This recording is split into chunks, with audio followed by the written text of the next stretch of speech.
அன்றைக்கு ஒரு நாள் ஒரு 6-7 கறி வச்சு சாப்பிடணும் போல் இருந்தது. ஸோ அதுக்காக தான் இந்த வீடியோவை ஸ்டார்ட் பண்ணுறேன். ஹாய் எல்லாருக்கும் வணக்கம். நான் உங்கள் ஃபின்லாந்து தமிழச்சி டெய்ஸி. இப்போ நாங்கள் என்னென்ன கறி வச்சோன்னு பார்க்கலாம். வாங்க வீடியோக்கு போகலாம். இப்போ இதில் வந்து பாஸ்மதி ரைஸ் அவிய வச்சுருக்கிறேன். உப்பெல்லாம் போட்டு ரெடியாக இருக்குது. அதுக்கப்புறமா இது வந்து கீரை, ஃப்ரோசன் கீரை தான். இங்கே கூட ஃப்ரோசன் கீரை தான் பாவிக்கிறது. ஃப்ரெஷ்ஷும் இருக்குது, அது எல்லா நேரமும் கிடைக்காது. ஸோ இது ஃப்ரோசன் கீரை. அதுக்கப்புறமா இது மரவள்ளிக்கிழங்கு, அதுவும் ஸ்லைஸாக கட் பண்ணி அவிய வச்சுட்றேன். அதுக்கு வந்து கீரைக்கும் மரவள்ளிக்கிழங்குக்கும் கொஞ்சம் வெங்காயம் போட்டு அவிய வைக்கிறேன்.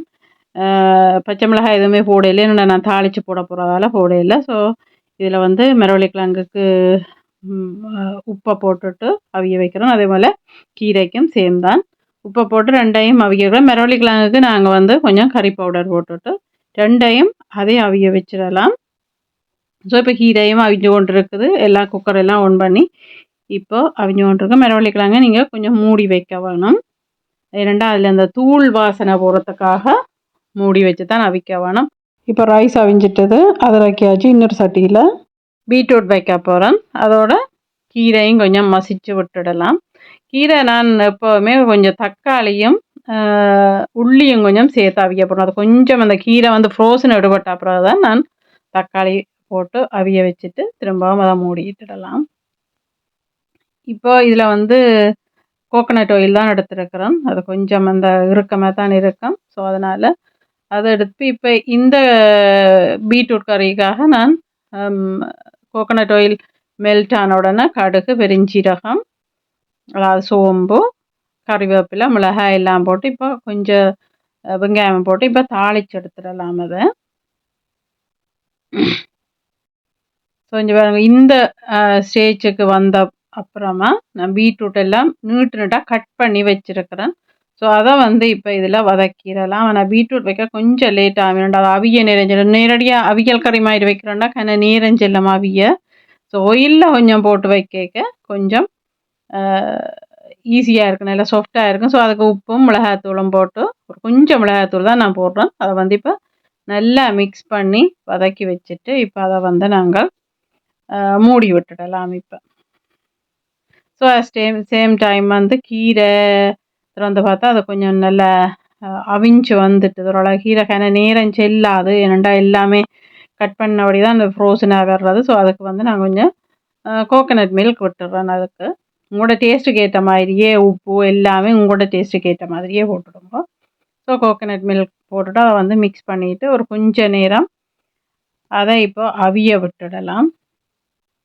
சேம் டைம் மரவள்ளிக்கிழங்கு நான் காட்டுறேன் உங்களுக்கு. அது வந்து கொஞ்சம் தண்ணி தன்மையாக இருக்குது. இன்னும் கொஞ்சம் நேரம் அதை அவியோட நல்லா மிக்ஸ் பண்ணி போட்டு திரும்பவும் இருக்கா மூடிட்டு அதை நான் அவிய வச்சு விடலாம். திரும்ப அப்படியே இருக்கட்டும் கொஞ்சம் நேரம். அதை குக்கரை வந்து சிம்மிலேயே வச்சிடலாம். இப்போ அதுக்கப்புறம் கீரை அவிஞ்சிட்டது. அந்த கீரை அடுப்பில் வந்து நான் பருப்பு வச்சு விடுறேன், மைசூர் பருப்பு. ஸோ அதுக்கும் அப்படித்தான் நான் வெங்காயம் மட்டும்தான் போட்டு அவிய வைக்கிறேன். இப்போ பீட்ரூட்டை வந்து இடைக்கடி எடுத்து நல்லா சிம்மில் வைக்கணும். பீட்ரூட்டை குக்கரை வந்து கூட்டி விட வேண்டாம். ஸோ நல்லா சிம்மில் வச்சுட்டு ஒரு 3-4 தரம் எடுத்து இடைக்கிட கிளறி விட்டுட வேணும். இப்போ வந்து மரவள்ளிக்கிழங்கு நல்லா அவிஞ்சு வந்துட்டுது. இதை இப்போ வந்து நாங்கள் ஒரு கொஞ்ச நேரம் மசிக்க வேணும் அதை. ஸோ இப்போ நல்லா வந்து இதை மசிச்சு எடுத்துடலாம். இப்போ இதை வந்து நான் அங்கே அடுப்பில் வந்து மாற்றி வைக்கிறேன். என்னென்னா இன்னொரு சட்டி வச்சு அதில் வந்து நான் குழம்பு வைக்க போகிறேன். ஸோ அதனால் அதுக்கும் கோகோனட் ஆயில் எல்லாமே உங்கள்கிட்ட டேஸ்ட்டுக்கு ஏற்ற மாதிரியே போட்டுக்கொள்ளுங்க. அதில் வந்து கோகோனட் ஆயில் கொதித்த உடனே கடுகு, சீரகம், வெந்தயம் எல்லாத்தையும் போட்டுட்டு அதுக்கப்புறமா பச்சை மிளகாயும், கறிவேப்பிலையும், வெங்காயமும் போட்டு நான் இப்போ இதை வந்து வதக்கி எடுத்துடுறேன். நல்லா இது நல்லா ப்ரௌனாக விருந்தனைக்கு நல்லா வதக்கி எடுத்துடலாம். மரவள்ளிக்கிழங்கு இப்போ நல்லா மிக்ஸ் பண்ணி ஒரு பசையத்தன்மையாக வந்துட்டுது. ஸோ இப்போ அதுக்கு வந்து நான் கோகோனட் மில்க் அதுக்கும் விட்டுறேன். சில பேர் மரவள்ளிக்கிழங்குக்கு பால் விடுகிற இல்லை. நான் எப்போவுமே பால் விட்டு தான் இருக்கிறேன். நான் கொஞ்சம் டேஸ்டாக இருக்குமென்ட்டு சேம் டைம் பீட்ரூட்டையும் இடைக்கிட கிளறி விட்டுடணும், இல்லாடி அடி பிடிச்சிடும். மறக்காமல் குக்கரை வந்து சிம்மிலே வச்சுருங்க. ஸோ எல்லா அடுப்பையும் பார்த்துக்கொண்டே இருக்கணும், என்னடா 4 அடுப்பு வேலை செய்யுது, அதனால் கொஞ்சம் கவனமாக இருக்கணும். இப்போ மரவள்ளிக்கிழங்கு வந்து அவிஞ்சிட்டு அதில் இப்போ ஒரு சோஸ்பேன் ஒன்று வச்சுருக்கேன். இதில் கத்திரிக்காய்க்கு வந்து உள்ளி முதல்ல போட மறந்துட்டேன், ஸோ அதனால் இப்போ அதை போட்டுக்கொள்கிறேன். ஸோ இப்போ இந்த ஸ்டேஜுக்கு வந்த உடனே நான் ஒரு 2 தக்காளி கட் பண்ணி வச்சுருக்கிறேன், அதை போட்டு நல்லா மிக்ஸ் பண்ணி எடுத்துடலாம்.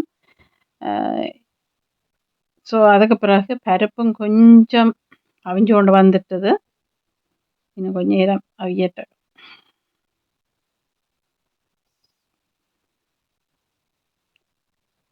இதே மாதிரி இடைக்கிட எடுத்து அதை கிளறி விட்டுடணும் பீட்ரூட்டை. இப்போ வந்து நான் சோஸ்பேனில் வந்து கோகோனட் ஆயில் தான் விடுகிறேன். இது நான் வந்து வர செய்ய போகிறேன் அந்த சோஸ்பேனில். ஸோ அதுக்காக அது மெல்ட் ஆகிட்டுது. ஸோ கடுகு, வளமை போல் சோம்பு, சீரகமும் கொஞ்சம் போட்டு அதோட கறிவேப்பிலை, காஞ்ச மிளகாய் எல்லாம் போட்டு தண்ட உடனே இப்போ இதில் வந்து நிறைய வெங்காயம் போடுறேன். என்னென்னா இதில் வச்ச அந்த அவியல் கறிகளுக்காக பருப்பு, கீரை, மரவள்ளிக்கிழங்கு எல்லாம் அவியல் கறியாக வச்சா அந்த இதுகளுக்கும் தாளித்து போடுறதுக்காக நிறைய வெங்காயம் போட்டு வைக்கிறேன். இதில் தாளித்து போடும்போது தான் நல்ல டேஸ்ட்டாக இருக்கும். இப்போ இதில் குழம்புக்கு வந்து நான் கத்திரிக்காய் பொரித்து வச்சுருக்கிறேன். ஸோ இப்போ கத்திரிக்காய் வந்து நல்லா போட்டுட்டு மிக்ஸ் பண்ணி, அதை முதலே பொரித்து வச்சுருந்தேன்னா அதை வந்து மிக்ஸ் பண்ணிவிட்டு இடையில அந்த சோஸ்பேனில் போட்ட வெங்காயத்தையும் இப்போ மிக்ஸ் பண்ணிவிடலாம். இதில் உங்களோட டேஸ்ட்டுக்கு ஏற்ற மாதிரி உப்பு, மிளகாத்தூள், நான் இதில் மிளகாத்தூள் ஒரு 1.5-2 கரண்டி கிட்ட தான் போட்டிருக்கிறேன். ஸோ இப்போ இதையும் போட்டு நல்லா மிக்ஸ் பண்ணி எடுத்துடலாம். இதில் வந்து நான் ஒரு 1.5 கரண்டி டொமேட்டோ பேஸ்ட் அளவு போடுறேன். நான் அதுக்கு பழப்புளி விடையில்லை, என்னடா தக்காளி போட்டபடியே பழப்புளி விடையில்லை. வளமையாக நான் பழப்புளி தான் விடுகிறேன்னா, ஸோ இந்த முறை நான் பழப்புளி விடையில்லை, அதனால் தக்காளி தான் போட்டிருக்குறேன். இப்போ இதில் வந்து உங்களோட திக்னஸுக்கு ஏற்ற மாதிரி தண்ணி விட்டுட்டு நல்லா மிக்ஸ் பண்ணிவிட்டு இதை மூடி விட்டுடலாம். ஸோ சேம் டைம் இந்த வெங்காயத்தையும் வந்து இடைக்கிட வதக்கி கொள்ளலாம். பீட்ரூட் இன்னும் தான் அவியல, உங்களுக்கே தெரியுது பாருங்கள், கொஞ்சம் இதாக இருக்குது, இன்னும் கொஞ்சம் நேரம் இருக்கணும். நல்ல சிம்மில் இருக்கிறபடியாக லேட் ஆகும். இதில் வந்து நான் கொஞ்சம் உளுத்தம்பருப்பு போடுறேன். இந்த வரை அந்த இதுக்கு உளுத்தம்பருப்பு கொஞ்சம் வாசனையாக இருக்கிறதுக்காக நான் முதலே போடுறேன். இல்லையென்றால் உளுத்தம்பருப்பு வந்து கொஞ்சம் கருகிடும், அதனால் நான் முதல் போடுறதில்லை. இந்த ஸ்டேஜுக்கு வரைக்கும் நான் கொஞ்சம் இதை எடுத்து வச்சுருந்தேன், நான் வரைக்காக இதை இன்னும் கொஞ்சம் ப்ரௌன் ஆக்கிறதுக்காக தான் அதில் போட்டு கொஞ்சம் ப்ரௌனாக கிட்டத்தட்ட வந்துட்டு. ஸோ இப்போ இந்த அவ்வளோ ஃபுல்லாகவே எடுத்து வரேன். இது வந்து நான் தாளித்து போடுறதுக்காக, மற்ற அந்த அவியல் கறிக்கு தாளித்து போடுறதுக்காக தான் இதை எடுத்து வச்சுருக்கிறேன். ஸோ இப்போ வந்து அந்த முதல் எடுத்து வச்ச இந்த தாளிதத்தை போட்டு அதை வந்து இப்போ இதில் வந்து கோவாவும் கேரட்டும் சீவி வச்சுருக்கிறேன். ஸோ இப்போ அந்த ரெண்டையும் போட்டு வறுத்துடலாம். இப்போ சிலர் பொரியலான்னு சொல்கிறோம், இதை நாங்கள் வரையன்றதான் சொல்கிறோம் நாங்கள். ஸோ அதுக்கு உங்களோட டேஸ்ட்டுக்கு ஏற்ற மாதிரி உப்பு, ஒரு கொஞ்சம் மிளகாத்தூள் நான் போட்டிருக்கிறேன். மிளகாத்தூள் இல்லை, சாரி, மஞ்சள் தூளும் தனி மிளகாத்தூளும் இதில் போட்டு இப்போ வந்து நல்லா மிக்ஸ் பண்ணிடலாம். அதோட வந்து கொஞ்சம் அந்த காஞ்ச தேங்காய்ப்பு அதுவும் இருக்குது, என்னோட ஃப்ரெஷ்ஷாக இப்போ தற்சமயம் இல்லாதபடியே காஞ்ச தேங்காய்ப்பு போட்டு இப்போ அதை வந்து நான் வறுத்துடலாம் அதை. இப்போ பீட்ரூட் கிட்டத்தட்ட அவிஞ்சு வர்ற அளவுக்கு வந்துட்டுது, பருப்பு அவிஞ்சிட்டுது இப்போ நல்லா. அதே மாதிரி குழம்பும் இப்போ இருக்குது. பருப்பு இதில் வந்து நான் வந்து உள்ளி வந்து சொப் பண்ணி வச்சுருக்கிறேன், அதோட உப்பு, சீரகத்தூள், மிளகுத்தூள், அதுக்கப்புறமா மஞ்சள் தூள், இவ்வளோ நான் வளமையாக பருப்புக்கு எல்லோரும் இதில் போடுறது தான். ஸோ இவ்வளோத்தையும் போட்டு இப்போ நல்லா அதை மிக்ஸ் பண்ணி விடலாம். எல்லாம் நல்லா மிக்ஸ் ஆகிற மாதிரி நல்ல வடிவாக இருக்கா மிக்ஸ் பண்ணி விட்டுடலாம். ஸோ சேம் டைம் மற்ற அடுப்புலையும் பார்த்து கொள்ளலாம். இப்போது பீட்ரூட் அவிஞ்சிட்டுது, அதுக்கும் கோகோனட் மில்க் விட்டு, பருப்புக்கும் கோகோனட் மில்க் விட்டு ஒரு கொஞ்சம் நேரம் அந்த கோகனட் மில்க் வந்து அவியிற மட்டுக்கும் விட்டுட்டு அதை வந்து இறக்கி விட்டுடலாம். ஸோ இப்போ பருப்பு அவிஞ்சிட்டுது, பீட்ரூட் அவிஞ்சிட்டுது, எல்லாத்தையும் இறக்கிடுறேன். அதோட வரையும் வறுத்தெடுத்தாச்சு. இப்போ லேசாக அந்த குக்கரை வந்து கொஞ்சம் க்ளீன் பண்ணிட்டு எல்லாம் எண்ணெய்கள் எல்லாம் பறந்தடித்து எல்லா இடம் ஒரு இதாக இருக்குது. ஸோ இப்போ வந்து கிட்டத்தட்ட இதுகம் அவிஞ்சு கொண்டு வந்துடுது. ஸோ அதுக்கு மிச்சம் இருக்கிற எல்லா தேங்காய் பாலையும் அதில் விட்டு இப்போ வந்து நல்லா இருக்கா மிக்ஸ் பண்ணி ஒரு கொதி வந்த உடனே இதையும் இறக்கிட்டு தான் நிறைய கொதிக்க விட நான் தேங்காய் பால் வந்து டேஸ்ட் இல்லாமல் போயிடும். ஸோ இப்போ ஒரு 2 மினிட்ஸ் விட்டுட்டு இங்கே பாருங்க இப்போ நல்லா இதாக வந்துடுது. இப்போ இதை குழம்பையும் இறக்கியாச்சு. இதில் கொஞ்சம் எண்ணெய் போட்டு வச்சுருக்கிறேன் நான். இதில் இப்படியான இதில் கொஞ்சம் பொரியல்கள் செய்தால் நல்லா இருக்கும். இதில் வந்து அப்பளம் மிளகாய் பொரிக்க போகிறேன். ஸோ அப்பளம் இதில் வந்து ஊரில் இருந்து கொண்டு வந்த உப்பு மிளகாய், அதுக்கப்புறமா கொஞ்சம் சோயா சங்கு எடுத்து அதை வந்து தண்ணியில் ஊற விட்டு கட் பண்ணி உப்பு மிளகாய் தூளும் போட்டு வச்சுருக்கேன். இதையும் பொரிச்சு எடுத்துடலாம். முதல்ல நான் மிளகாயத்தான் பொரிக்கிறேன். ரெண்டாவது நல்ல கொதி எண்ணெய்க்குள்ளே விட்டுட்டா டக்குன்னு கறிக்கிடும். அதனால் கொஞ்சம் ஒரு அளவு சூடாக வரைக்குள்ள மிளகாயை நான் போட்டு விடலாம். நல்ல இதாண்டா நல்லா சூட்டில் போட்டால் டக்கண்டு போட்டோன்னா டக்கண்டு அப்படியே கருகிப்போம். அதனால் அப்படி போட்டு இப்போ மிளகாய் பொரிச்சாச்சு. அதுக்கப்புறமா இப்போ ஒவ்வொரு அப்பளம் எல்லாத்தையும் ஒன்றா போட்டு பொரிச்சிடலாம். அப்பளம் அப்படித்தான் நல்லா இதாண்டா. ஆனால் அப்பளத்துக்கு கொஞ்சம் எண்ணெய் வந்து கொஞ்சம் சூடாக இருக்கணும். அப்போ போட்டுட்டு டக்கண்டு எடுத்துடலாம். ஸோ இப்போ அப்பளம் பொரிச்சு முடியுது. அதுக்கு அப்புறமா சோயா சங்க் அது வந்து நல்ல டேஸ்ட்டாக இருக்கும். அது குறைவு நான் செய்கிறது, அது கூட கறி தான் வைக்கிறேன் நான். ஆனால் என்னத்தை பொரிக்கலாம்னு பார்க்க ஓகே இது ஒரு பொரியலை பொரிச்சிடலாம். இப்போ 2 பொரிச்சு போடுறேன். ஸோ இப்போ வந்து சோயா சங்கை பொரிச்சு எடுத்துடலாம். நல்ல கிறிஸ்பியாக சாப்பிட சூப்பர் டேஸ்ட்டாக இருக்கும் இந்த சோயா சங்க். இந்த ஸ்டேஜில் வரைக்குள்ள இப்போ இதை வந்து நாங்கள் எடுத்துடலாம்.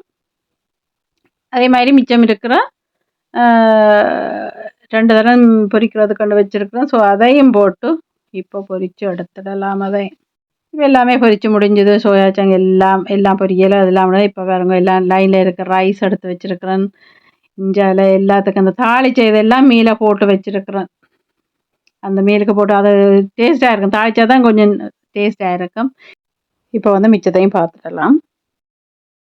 இது வந்து காலையில் ஒரு சர்க்கரை பொங்கல் பொங்கியிருந்தேன். அதுதான் அந்த இதில் இருக்கிறது.